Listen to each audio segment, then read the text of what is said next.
Hi guys, இன்னைக்கு நம்ம movie ரிவ்யூவில் அம்பு நாடு 9 குப்பம் படத்துடைய ரிவ்யூ தான் பார்க்க போகிறோம். எந்த படம் இப்போ தமிழில் தேட்டர்ஸில் அவைலபிளாக இருக்குது, மறக்காமல் செக் அவுட் பண்ணி பாருங்கள். இது ஒரு அதிரடி ஃபீல் குட் ட்ராமா மூவியாக வெளிவந்திருக்கு. இப்போ இந்த படத்துடைய கதையை பார்த்துடலாம். ஒரு அழகான கிராமம். அந்த கிராமத்தில் 2 பிரிவினர் இருக்காங்க, மேல் வகுப்பு ஒன்று, கீழ் வகுப்பு ஒன்று.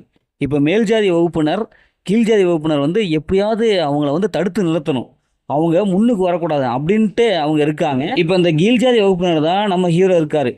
அங்கே பண்டிகை வருது, திருவிழா வருது. இந்த திருவிழாவில் மரியாதை செலுத்துறதுல மேல்ஜாதி வகுப்பினருக்கு பயங்கரமான பிரச்சனை. அதுக்கப்புறம் அப்படியே கோயில் பூசாரி அந்த திண்ணீரை காமிக்கிறாரு. உடனே நம்ம ஹீரோ அதை எடுக்க போகும்போது தட்டு தவறி கீழே விழுந்துருது.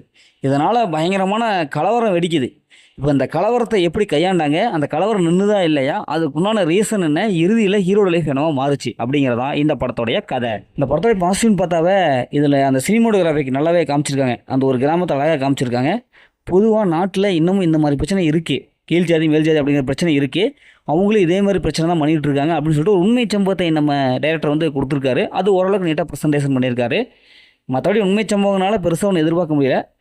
மற்றபடி படத்தோடைய பிஜிஎம் பொறுத்தவரை ஓரளவுக்கு சுமாராக இருக்குது. இந்த படத்தோடைய மைனஸ்ன்னு பார்த்தாவே ஸ்க்ரீன் பிளே தாங்க. ஏன்னா அந்தளவுக்கு இல்லை, தொடர்ச்சியாக சீன்லாம் இல்லை. இன்னும் கொஞ்சம் கன்டினியூட்டி சீன்ஸ் எல்லாம் கொடுத்துருக்கலாம். படத்தில் எல்லாமே புதுமுகங்கள், அதனால் நடிப்பு அந்தளவுக்கு வரல. இன்னும் கொஞ்சம் டேரக்டர் உங்களுடைய மெச்சூரிட்டியாக நல்லா ஒரு வேலை வாங்கியிருக்கலாம். ஆனால் அதை தவறிட்டார். படம் பார்க்கும்போது ஒரு சீரியல் பார்க்குற மாதிரி தான் இருக்குது.